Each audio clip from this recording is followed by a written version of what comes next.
간혹 유명 연예인이나 유명 정치인들의 과거 역사가 들춰지는 경우가 있습니다. 이 연예인들이라고 하면 뭐 성형 전 사진이 나온다든지, 아니면 뭐 데뷔 전에 엉뚱한 모습을 담은 동영상이 나온다든지, 뭐 이런 거일 수 있겠죠.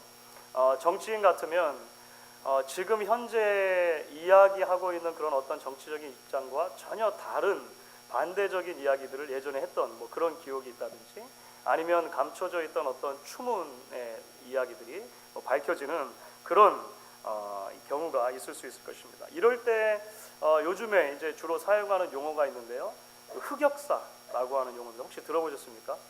어두운 역사란 말이죠. 흑역사. 그러니까 말 그대로 감추고 싶은 역사, 드러내고 싶지 않은 과거, 뭐 이런 단어로 이해를 하시면 될 것 같습니다.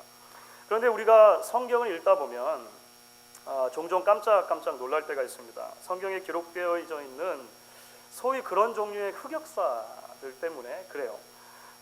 성경은 하나님의 백성들의 약함과 악함을 가리지 않고 기록을 하고 있습니다. 심지어 때로는 그 내용의 정도나 수위가 너무 심해서 성경을 읽는데, 성경을 읽으면서도 우리의 얼굴이 뜨끈뜨끈해질 정도로 그런 내용이 성경 안에 담겨 있는 것을 우리가 발견하는 것입니다.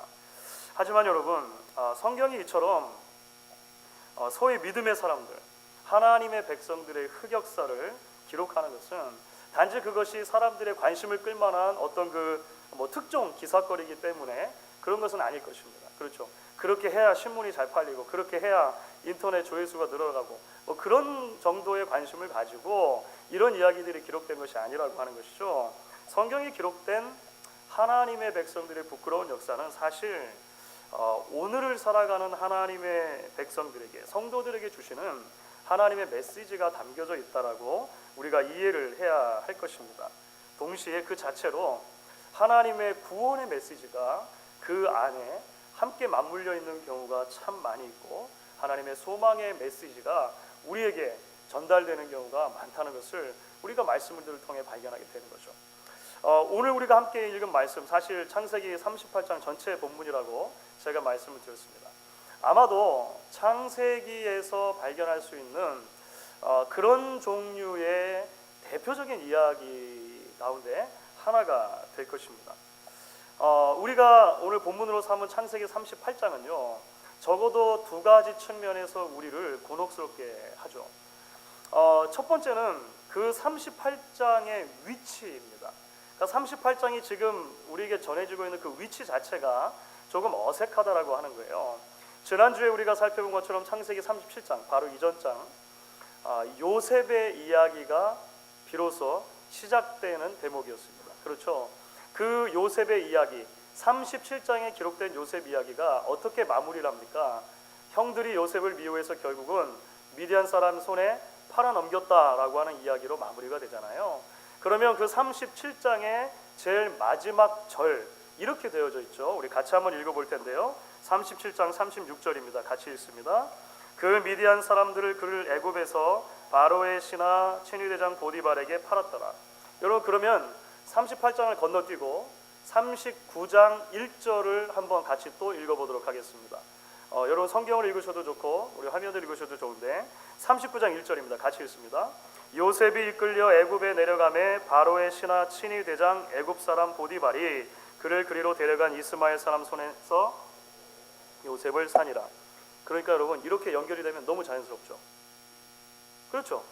37장 마지막 절에서 39장 첫 절로 연결이 되면 그 주제나 지금 다루고 있는 것이나 모든 것들이 전혀 문제가 없이 아주 자연스럽게 연결이 된다라고 하는 것입니다. 그러니까 38장에 지금 느닷없이 요셉의 형제 가운데 유다 이야기를 집어넣는 것이, 요셉 이야기가 지금 잘 흘러가고 있는데 마치 그 중간을 뚝 막아서고서 전혀 관계가 없는 이야기 하나가 소개되고 있는 것처럼 보인다라고 하는 거예요. 그렇죠?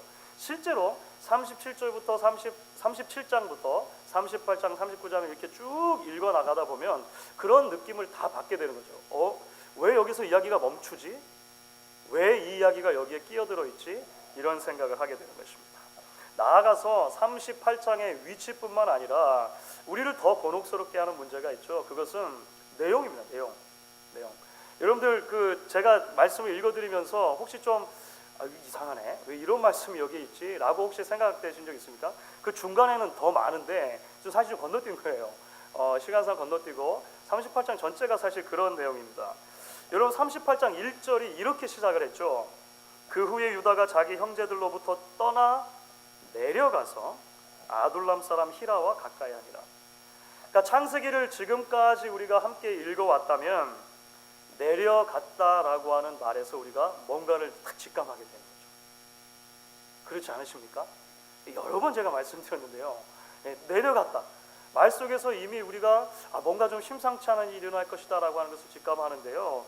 아니나 다를까 38장에 기록된 이야기를 보시면 유다와 그 가정이 얼마나 영적으로 형편없는 상태까지 내려가는가라고 하는 이야기를 여실없이 보여준다라고 하는 것입니다. 먼저 앞부분이 1절부터 11절까지를 보시면요, 그렇게 형제들하고 동떨어져 가지고 가나안 사람들 가운데 살겠다고 들어간 거 아닙니까? 유다가 그렇게 가서 가나안 여인과 결혼하게 되는 거예요. 여기부터 약간 이상하죠. 그렇죠? 가나안 여인과 결혼하게 되는데 아들 셋을 낳게 됩니다. 엘, 오난, 셀라라고 하는 이제 세 아들을 낳게 되는 거죠. 큰아들 엘의 아내로 다말이라고 하는 여인이 들어오는데 그때부터 이제 문제가 생기는 것입니다. 큰아들 엘이 하나님 보시기에 악했다라고 성경이 기록해요. 그래서 그 엘이 죽었습니다. 그러니까 무슨 이유인지 정확하게 알 수는 없지만 하나님 보시기에 악했고 죽임을 당했는데 자식이 없이 죽었습니다. 당시에는 계대 결혼이라고 하는風습이 있었습니다. 좀 말이 어렵죠. 계대 결혼, 대를 잇는다라고 하는 뜻입니다. 형사 취수라고도 번역할 수 있어요. 약간 다른데 하여간 그런 계대 결혼의 풍습이 있습니다. 어떤 형제가 자식이 없이 후사를 보지 못하고 죽으면 다른 형제가 그 미망인에게로 들어가서 그 자녀를 낳도록 해주는 것입니다. 그러면 그렇게 태어난 아이는 죽은 형제의 이름으로 그 자식으로 등록이 되는 거예요. 그래서 대가 끊어지지 않고 대를 이을 수 있도록 하는 방법입니다. 그러니까 오늘날에도 그 유목사회 같은 데는 상당히 많이 그런 관습이 남아 있어요. 그런데 둘째 아들이죠. 유다의 둘째 아들 오나는 그게 싫었습니다. 그게 싫었어요. 그러니까 내 이름이 아닌, 내 자식이 아닌 그 형의 이름으로 자식을 낳아준다라고 하는 개념이 싫었던 것입니다. 내 씨가 아니게 되는 거잖아요. 그렇죠. 내 아들이 아니게 되고 형의 아들로 이렇게 입적이 되는 것이고, 결국 그것이 나중에 보면은요 상속 문제하고 관련이 돼요. 자기한테 돌아오는 상속이 적어지는 것이거든요. 이런저런 것들을 두려워했던 것 같아요. 그래서 임신을 하게 하지 않을 목적으로 땅에 설정을 하고 그것을 하나님께서 악하게 보셨다는 것이죠. 그리고 죽임을 당합니다. 그러니까 유다로 볼 때는 큰아들 둘째 아들이 죽어나가니까 얼마나 당황스럽겠습니까? 이제 그 계대 결혼의 법칙에 의하면 셋째를 줘야 되는데, 그래서 어리다는 핑계를 대가지고 다말을 친정으로 보내버리죠. 친정으로 보내고요. 그리고 나서 하염없이 시간이 흐르게 되는 것입니다. 이제 오늘 12절부터 마지막 30절까지는 사실 더 낯부끄러운 이야기가 진행이 돼요. 그렇게 오랜 시간이 지나도록 시댁이죠. 시댁으로 부르지를 않으니까 다말이 이제 생각을 해낸 것입니다. 어떻게 하면 계속해서 대를 이을 수 있을 것인가. 왜냐하면 당시로 그렇지 않으면 이 여인이 보호를 받을 길이 없거든요. 보호를 받을 길이 없으니까 이제 그 방법을 계속 찾는 것입니다. 방법이 무엇이었냐면 결국은 시아버지와의 관계를 통해서 자녀를 낳는 거예요. 그래서 이 세 아들의 어머니가 이제 죽고 상처하게 되었을 때 이제 이 다말이 변장을 하고 유다 앞을 나타나는 거죠. 그래서 유다가 창녀인 줄로 알고 그 다말에게로 들어가게 되고 결국은 그렇게 해서 임신을 하게 되는 것입니다. 나중에 이제 동네 사람들이 이 과부가 어떻게 임신하게 되었는가 간통하였다라고 이렇게 고소했을 때 결국은 누구를 통해서 임신하게 되었는가 다 이야기를 하게 되고 결국은 유다가 자신이 오히려 잘못했다는 것을 인정하게 되는 거죠. 38장의 마지막은 그래서 그렇게 관계를 통해서 이제 다말에게 쌍둥이가 태어나는 이야기로 마무리가 되는 것입니다. 또 쌍둥이죠. 예, 쌍둥이가 태어나고 또 여기서도 순서가 바뀌어요. 하여간 그런 일이 일어나면서 이제 38장이 마무리가 된다라고 하는 것입니다.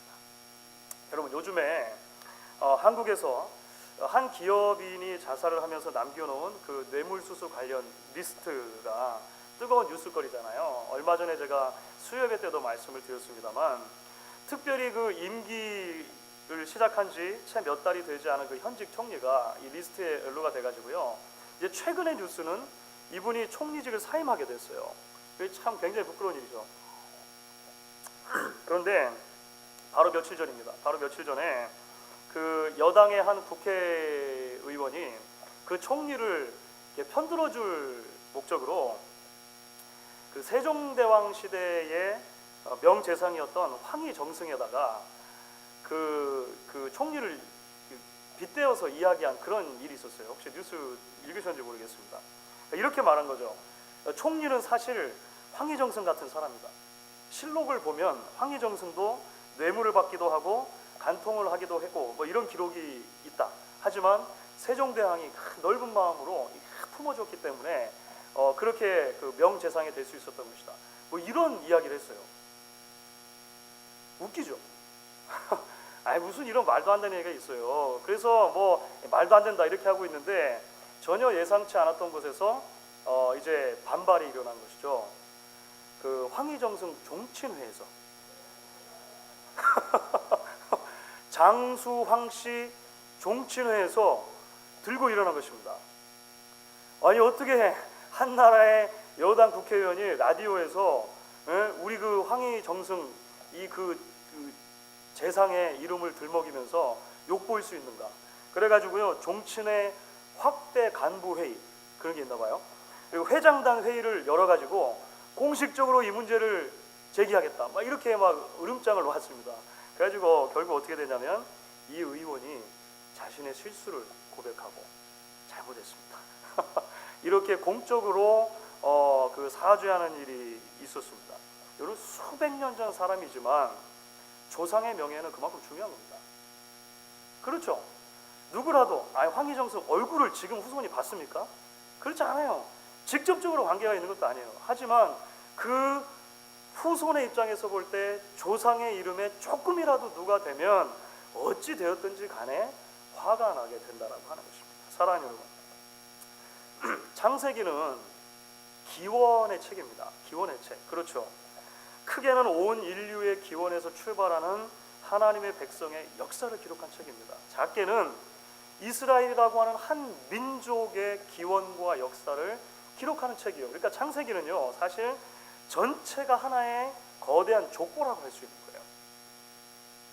이스라엘 주변 국가만 보더라도 그 나라의 설립 설화가 있을 것 아닙니까? 그러면 그 설화들을 보면 예외 없이 나타나는 현상이 있어요. 조상들, 시조들을 미화시키는 것입니다. 잘못이 있더라도 그것은 다 감추죠. 조그만 잘한 것이 있으면 이것을 굉장히 크게 이렇게 부풀리는 거예요. 뭐 이렇게 위대한 영도자가 그 나뭇잎 하나 타고 뭐 대동강을 건너고 막 그런 거 있잖아요. 그런 종류의 그런 미화가 자꾸 생겨난다라고 하는 것입니다. 오늘날도 마찬가지입니다. 오늘날도 현존하는 모든 민족의 시조 설화, 탄생 설화는 다 그래요. 그런 시조들을 조상들을 미화하는 것이죠. 그런데 성경은 놀랍게도 그렇지 않습니다. 그렇죠? 성경은 그렇지가 않아요. 민족의 조상들의 역사를 기록하면서 그들의 실수와 연약함, 엉킬 대로 엉키고 꼬일 대로 꼬인 그러한 과거를 서슴지 않고 드러내주고 있다고 하는 것입니다. 여러분 그 이유가 무엇일까요? 결국은 성경이 사람에 대한 이야기가 아니라 하나님의 이야기이기 때문에 그렇습니다. 우리가 이 부분을 이해하는 것이 참 중요합니다. 성경은 결국 사람이 어떻게 성공했고 사람이 어떻게 위대한 문명을 이루었으며 사람이 어떻게 스스로 힘을 다하고 노력해서 자신의 구원을 쟁취해내었는가라고 하는 이야기가 아니라고 하는 것입니다. 하나님께서 어떻게 소망 없고 철저하게 부패한 인간들을 위해 당신의 구원 계획을 이루어 가시는가의 이야기라고 하는 거예요.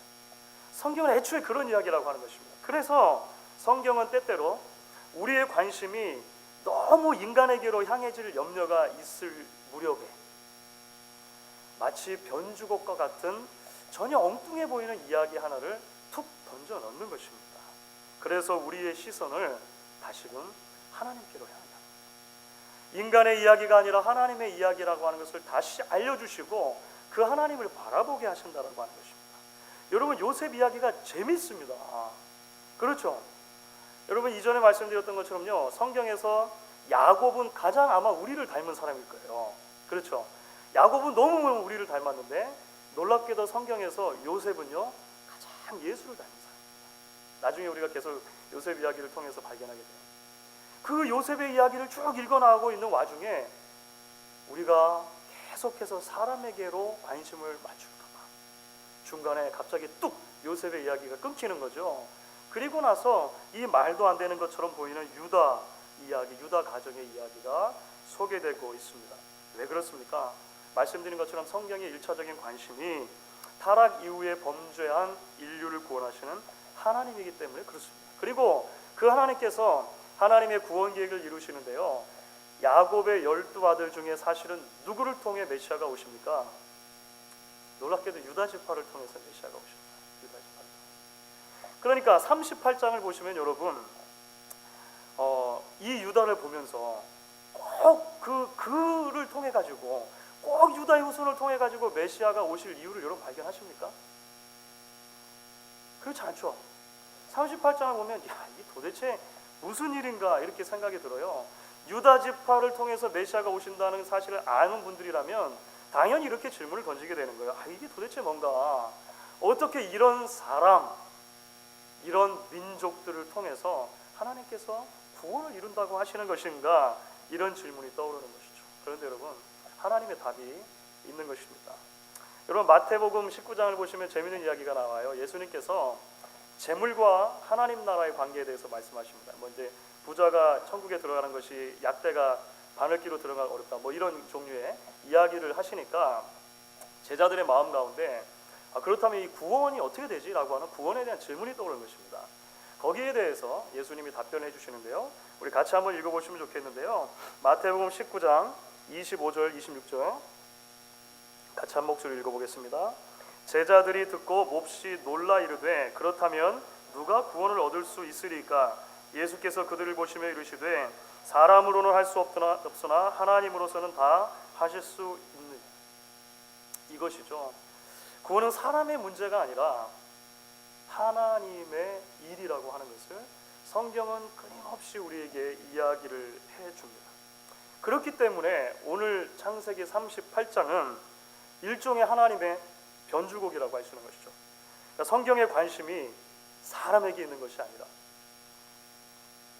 사람 때문에 우리가 구원받는 것이 아니라 하나님의 놀라우신 사랑과 자비와 긍휼이 여기심 때문에 전혀 그럴 만한 자격이 없는 사람들도 구원을 받고, 하나님은 그 계획을 사람의 허물과 사람의 죄악에도 불구하고 끊임없이 신실하게 이루어 가신다는 사실을 보여주는 것입니다. 이것이 사실은 하나님의 배려라고 하는 거예요. 마치 흐르는 강에 굽이가 있어가지고 그 유속을 조절해 주는 것처럼 이야기의 속도를, 완급을 조절하는 것입니다.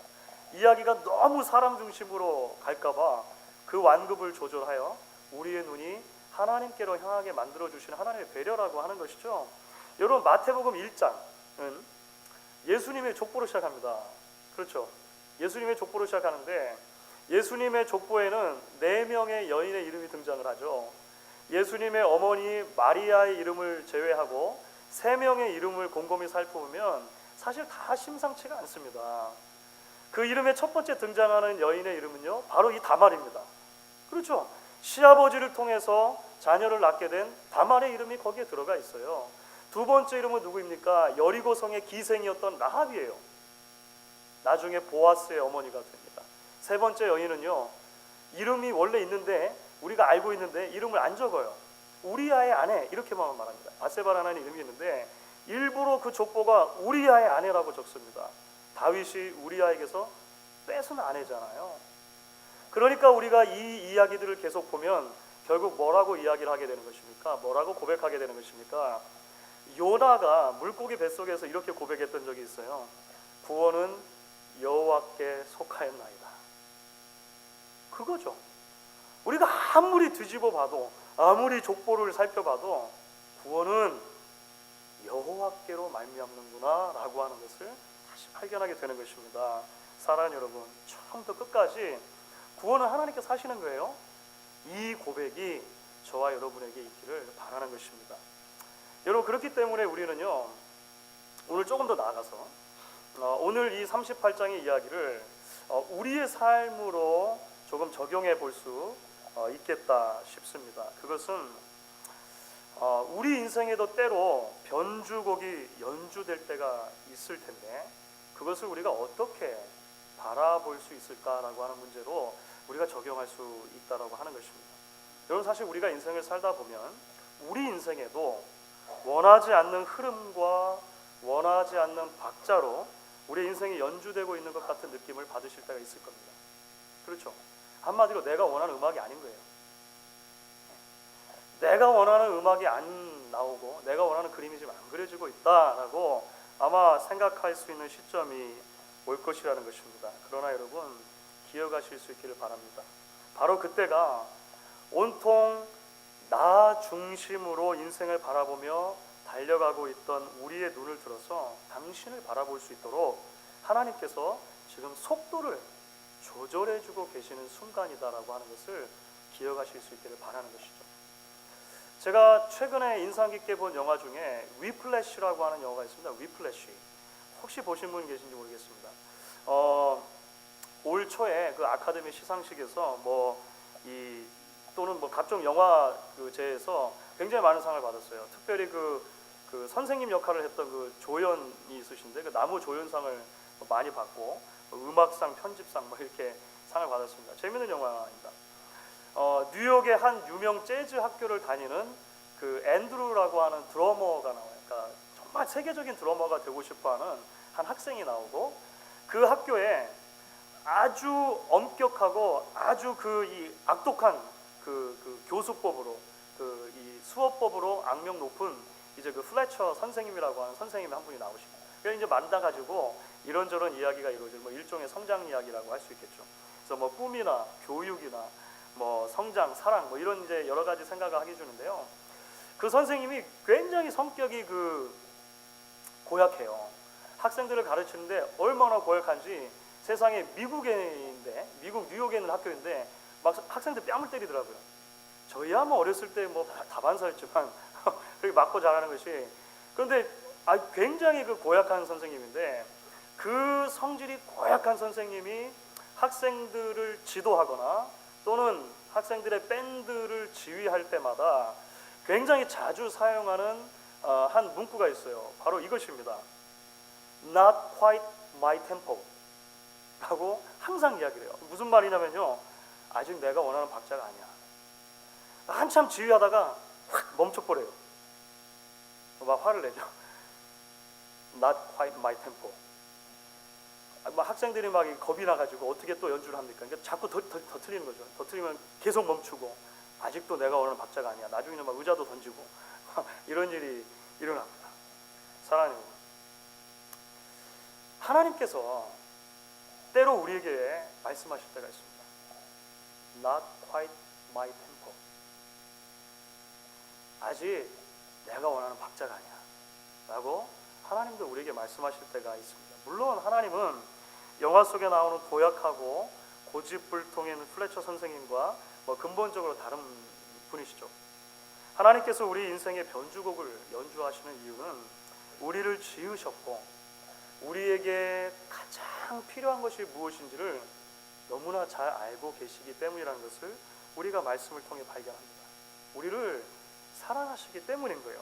가만 놔두면 말도 안 되는 연주로 인생을 낭비하거나 낙서하듯이 마칠 것을 아시기 때문에 하나님께서 지휘하시는 그 템포 안으로 들어올 수 있도록 하나님께서는 끊임없이 우리의 인생을 멈추시고 그 멈춤을 통해 하나님을 바라볼 수 있도록 인도해 주신다라고 하는 것입니다.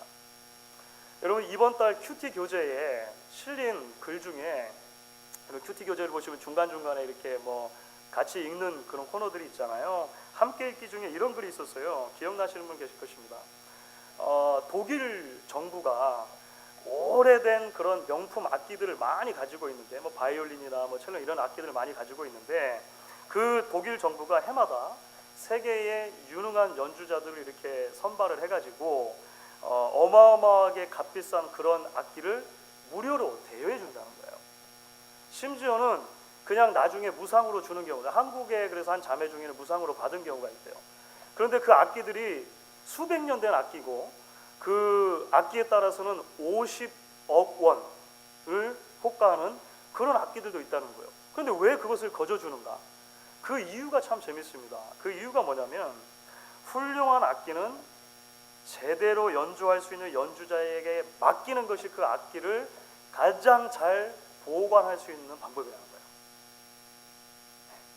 그러니까 오래된 악기라고 해가지고 이게 좋은 거라고 해가지고 그냥 가만히 모셔만 두면 오히려 상한다라고 하는 것입니다. 습도 조절도 잘 안 되고 이제 벌레도 생기고 그런다는 것이죠.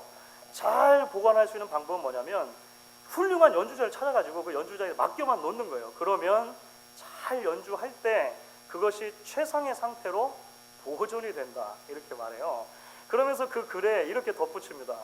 악기 하나에, 바이올린 하나에 수억 원 한다는 것을 듣고 놀라는 사람들이 많은데, 사실 예수 그리스도를 통해 구원받은 하나님의 백성들의 가치는 무엇인지 아십니까?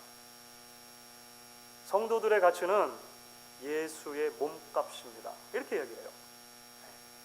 하나님께서 예수 그리스도의 몸값을 주고 우리 한 사람 한 사람을 사셨다라고 하는 것이죠. 그렇습니다, 여러분. 그래서 하나님이 여러분의 인생을 연주하기 원하시는 거예요. 너무 귀하니까.